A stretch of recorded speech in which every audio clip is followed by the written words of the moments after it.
नमस्कार दोस्तों, आज मैं आपको दशा माता के दिनों में सुनी जाने वाली धर्मराज जी की कहानी सुनाने जा रही हूँ। प्रेम से बोलिए धर्मराज जी की जय हो।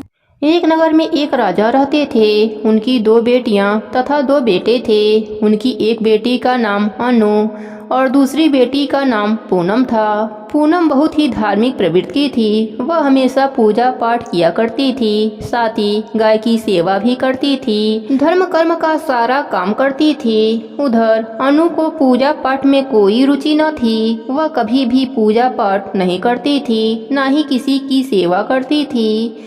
लेकिन दोनों बहनें एक दूसरे से बहुत प्यार करती थीं। लेकिन राजा रानी का व्यवहार पूनम और अनु के साथ अलग अलग था। वह अनु को ज्यादा प्यार करते थे और अपने दोनों पुत्रों से प्यार करते थे, उन्हीं का ज्यादा ध्यान रखते थे। धीरे धीरे समय बीतता है और राजा रानी के चारों बच्चे बड़े हो जाते हैं। राजा अपने बेटों का विवाह कर देते हैं। राजा की दोनों बेटियां भी बड़ी हो जाती हैं। फिर सभी राजा से कहते हैं, राजन, राजकुमारियों का भी विवाह कर दीजिए। राजा भी विवाह की योजना बनाने लगते हैं। तब रानी राजा से कहती है, आप पूनम का विवाह किसी बड़े घर में मत करना, क्योंकि इसे तो काम करना पसंद नहीं है, गाय की सेवा करना पसंद है, व्रतों की कथा कहानियाँ सुनना पसंद है, पूजा पाठ करना पसंद है। अगर यह बड़े घराने में गई तो यह सब नहीं कर पाएगी, इसलिए इसकी शादी किसी गरीब के घर में करा देना। राजा ने कहा, ठीक है। फिर राजा पूनम के लिए एक गरीब घर में जाकर पूनम का विवाह तय कर दिया। फिर रानी ने कहा, महाराज, अनु भी तो बड़ी हो गई है, इसके लिए भी वर देख लीजिए और दोनों बहनों का विवाह साथ साथ कीजिए। राजा ने उसी गांव के राजा के बेटे के साथ अनु का विवाह तय कर दिया।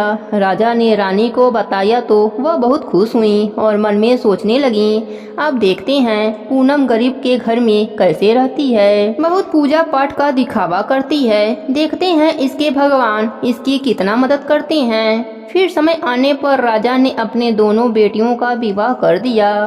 अनु को बहुत सा धन दौलत दिया, लेकिन पूनम को कुछ भी नहीं दिया। पूनम के भाई भाभी उसे बहुत प्यार करते थे, क्योंकि वह अपने भाभियों के काम में हाथ बटाती थी, लेकिन अनु उन पर रोब जमाती थी। फिर अनु और पूनम दोनों अपने अपने ससुराल चले जाते हैं। एक बार की बात है, अनु ने अपने घर पर सत्यनारायण का व्रत करवाया और उसने सबको बुलवाया, लेकिन अपने बहन पूनम को नहीं बुलवाया। पूनम अपने दरवाजे पर बैठी थी तो गांव के औरतों ने कहा कि तुम्हारी बहन के घर सत्यनारायण की कथा हो रहा है, तुम नहीं चलोगी? तब पूनम ने कहा, नहीं, मैं नहीं जाऊंगी, क्योंकि मेरी बहन मुझे नहीं बुलाया है तो मैं कैसे जा सकती हूँ। तब गांव की औरतों ने कहा कि नहीं बुलाया है तो क्या हुआ, पूजा पाठ है, तुम चलो हमारे साथ। गांव की औरतों की बात मानकर पूनम कथा में चली गई। जब अनु पूनम को देखा तो वह गुस्से से बोली कि जब मैंने तुझे नहीं बुलाया तो तुम मेरे घर क्यों चली आई? अब आ ही गई हो तो चुपचाप एक जगह पर बैठी रहना, इधर उधर मत घूमना। उसने पूनम की गरीबी की बहुत मजाक उड़ाया। पूनम की आंखों से आंसू बहने लगे और वह धर्मराज जी से प्रार्थना करने लगी, हे प्रभु, मुझ पर आप कब कृपा करेंगे? आखिर मेरा कसूर ही क्या है? क्या पूजा पाठ करना, गाय की सेवा करना, काम करना गलत है? हे धर्मराज जी, अब मुझ पर रहम करो। इस तरह वह भगवान से विनती करती रही। कथा समाप्त हुआ और अनु सबको प्रसाद देती है, लेकिन पूनम को वह प्रसाद नहीं देती है। वह वहाँ से बिना प्रसाद लिए वापस आ गई। रास्ते में सोचती है कि घर पर बच्चे प्रसाद मांगेंगे तो मैं क्या कहूँगी। फिर उसके मन में विचार आया कि क्यों ना अपने भाई भाभी से मिलकर आऊं। फिर वह अपने पति और बच्चों को बताकर अपने मायके जाने के लिए निकल जाती है। चलते चलते उसे एक तुलसी का पेड़ मिलता है। वहाँ एक चौतरा बना हुआ था, जिस पर एक बुढ़िया माई बैठी थीं। उस बुढ़िया माई ने पूनम से पूछा, बेटी, तुम कौन हो और कहाँ जा रही हो? तब पूनम ने तुलसी माता को अपना परिचय दिया। फिर बुढ़िया माई ने कहा, बेटी, मेरा तुलसी का पौधा सूख रहा है, इसमें थोड़ा सा जल डाल दो और चौतरा की भी धुलाई कर दो तो थोड़ी ठंडक मिलेगी। तो पूनम ने चौतरे को धोया, तुलसी सींचा, तुलसी की पूजा करी, बुढ़िया माई को भी स्नान कराया और उनके चरण दबाई। फिर पूनम ने कहा, माँ जी और कोई काम है क्या? तब बूढ़ी माई ने कहा, नहीं बेटी, और उसे खूब आशीर्वाद दिया और कहा, जाओ तुम अपने मायके, लेकिन लौटते समय मुझसे मिलकर जाना। तो उसने कहा, ठीक है माँ जी। फिर आगे बढ़ चली। चलते चलते रास्ते में उसे एक धर्मराज जी का मंदिर मिला। वहाँ भी एक चौतरा था, उस पर एक बूढ़े बाबा बैठे थे। वह कोई और नहीं, स्वयं धर्मराज जी थे। लेकिन पूनम ने उन्हें पहचाना नहीं। बूढ़े बाबा ने कहा, तुम कौन हो बेटी? तब पूनम बोली, क्या बात है बाबा?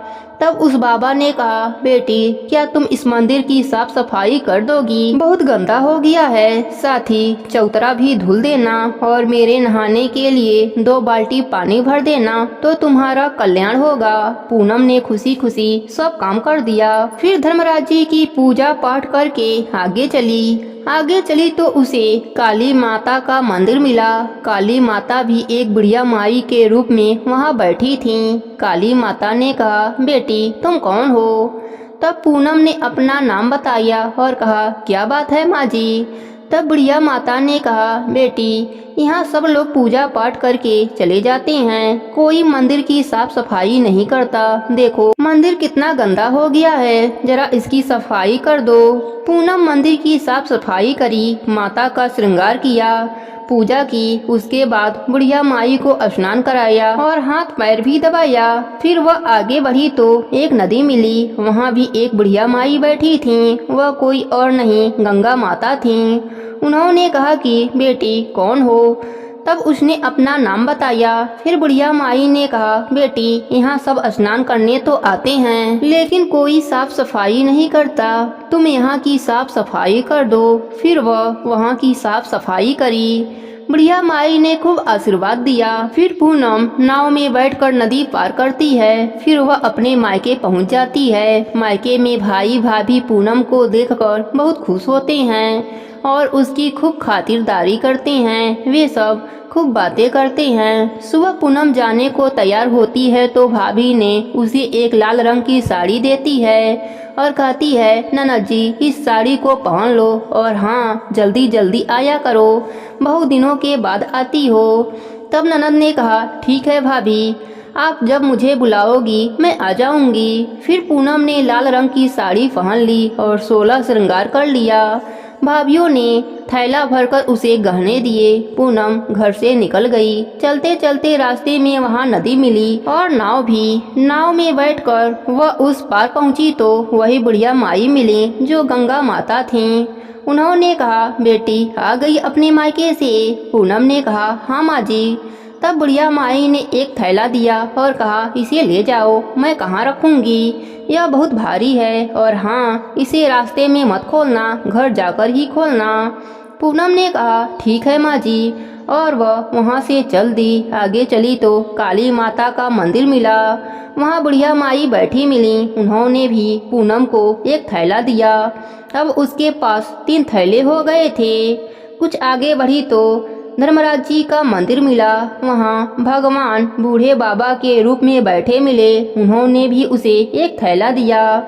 पूनम फिर आगे बढ़ी तो तुलसी माई मिली। उन्होंने भी एक थैला दिया।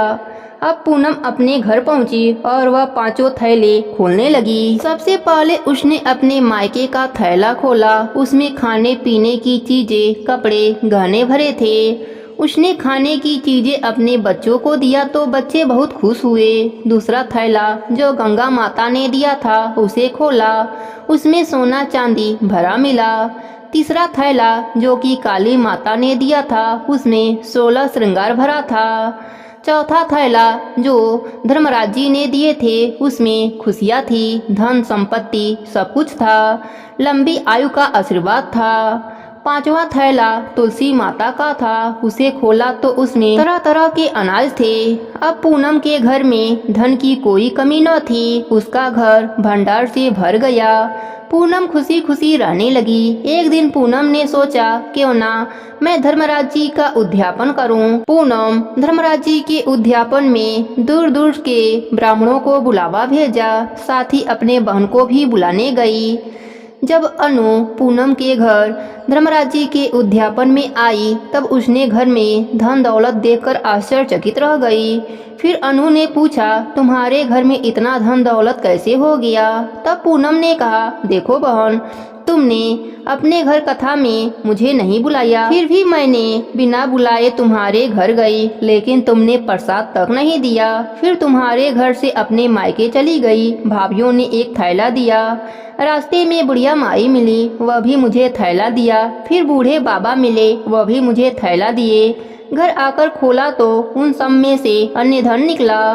अनु ने कहा कि मैं भी मायके जाऊंगी, तुम भी मुझे डांटो और प्रसाद मत देना। लेकिन पूनम ने कहा कि भगवान का प्रसाद है, मैं तो सबको दूंगी। लेकिन अनु ने प्रसाद नहीं लिया और अपने घर जाकर बच्चों से कहकर अपने मायके के लिए चल दी। चलते चलते रास्ते में तुलसी माता मिली। उन्होंने कहा, बेटी यह चौतरा धो दो तो तुम्हारा कल्याण होगा। तब अनु कहती है, हे बुढ़िया, मैं इतनी महंगी साड़ी पहन रखी हूँ, यह गंदी हो जाएगी, मैं कुछ नहीं करूँगी। आगे चलने पर धर्मराज जी मिले तो उनसे भी उसने ऐसा ही कह दिया। उससे आगे चली तो काली माता मिली तो उनसे भी उसने यही कह दिया। फिर गंगा माता मिली तो उनसे भी ऐसे ही कह दिया। फिर वह नाव में बैठी तो नाव में कांटे हो गए जो उसके पैर में चुभ गए। फिर वह अपने मायके पहुंच गई। जब उसकी भाभीियों ने देखा तो कहा, यह कहाँ से आ गई? पूनम के पास तो कुछ न था, इसलिए वह आती जाती है तो अच्छा लगता है, लेकिन यह यहाँ क्यों आ गई? इसके पास तो बहुत सा धन है। कोई बात नहीं, अब आ ही गई है तो बैठो, खाना खा लो। अनु खा पी कर सो गई। सुबह हुई तो अनु ने कहा, भाभी मैं जा रही हूँ। तो भाभीियों ने कहा, ठीक है। तब अनु ने कहा, भाभी पूनम को तो आपने थैला दिया, मुझे कुछ नहीं दोगी? तब भाभी ने कहा, जाओ तुम्हारे घर भिजवा देंगे। फिर अनु चल दी। तब रास्ते में गंगा माता मिली। गंगा माता ने कहा, आ गई बेटी। उसने कहा, आपने पूनम को थैला दिया था, मुझे कुछ नहीं दोगी? तब गंगा माता ने कहा, ठीक है, जाओ बेटी, तेरे घर भिजवा देंगे। ऐसे ही काली माता, धर्मराज जी और तुलसी माता ने भी कह दिया। जब वह घर पहुंची तो उसके आंगन में 5 थैले रखे थे। जब अनु उन थैलों को खोलती है तो किसी में मिट्टी, किसी में पत्ता, किसी में सांप बिच्छू थे। उसने अपना माथा पीट लिया और कहा, हे भगवान, हमें मायके में कुछ नहीं मिला और इधर भी कुछ नहीं मिला। फिर अनु पूनम के पास जाती है और कहती है कि तुझे इतना धन मिला, मुझे कुछ नहीं मिला। तब पूनम ने कहा, मैं मायके जाती हूँ तो भाभीियों के साथ काम करवाती हूँ और तुम तो भाभी की कभी भी मदद नहीं करती हो। भाभी तुमको क्या देती? गंगा माता को तुमने ठुकरा दिया। धर्मराज जी, काली माता, तुलसी माता, सबको तुमने ठुकरा दिया, इसलिए भगवान ने तुझे कुछ नहीं दिया। तब अनु कहती है, बहन मुझे माफ कर दो, मुझे भी बताओ मेरे घर में सुख चैन कैसे होगा? तब पूनम ने कहा, तुम भी धर्मराज जी का नित्य नियम निभाओ। देखो मैं सच्चे मन से धर्मराज जी की पूजा पाठ करती हूँ, सबका मदद करती हूँ, सबका काम करती हूँ, इसलिए मुझे सब कुछ मिलता है और तुम्हारे पास जो भी था वह भी खत्म हो जाता है। तब अनु अपने घर गई और वह शुद्ध मन से धर्मराज जी का नित्य नियम निभाने लगी। हे धर्मराज जी, जैसे आपने पूनम पर अपनी कृपा करी वैसे ही अपने सभी भक्तों पर अपनी कृपा बनाए रखना। प्रेम से बोलिए धर्मराज जी की जय हो।